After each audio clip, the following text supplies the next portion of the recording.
What's up, guys? We are frogging today, and I'm going to walk you through why I have two different frogs on the front of the boat at all times.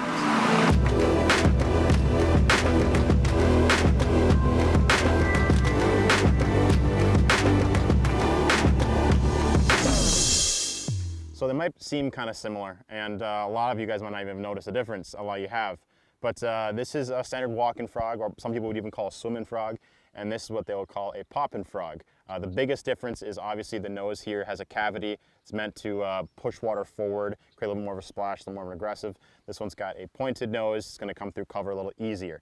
I know that sounds easy to say and whatnot, but until you actually visually see it, and then you decide on when I'm going to throw what kind of frog, it's kind of hard to figure out exactly which frog you need to buy if you're looking to buy one. So we're going to walk you through the structure got behind me here, the matted up vegetation to the more of the sparse stuff, show you guys in really nice detail and slow-mo how these things walk through cover and kind of really where they really shine.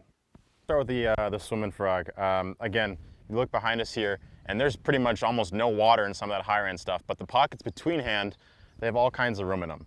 And so to have a frog that's got a little point in your nose that can come through that easier is gonna be a lot more efficient. You're gonna have a lot less time of, a piece of grass sitting on your frog and holding you up.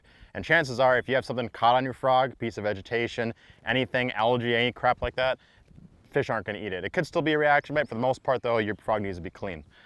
Quick talk about the setup. It's a 7.3 heavy Envy, 8:1 gear ratio reel. I think that's pretty generic for most people who are frogging. And I have this on 50-pound no fade braid. So yeah, let's just get some, cool slow-mo and show you guys exactly what this looks like when you're going through the thickest cover.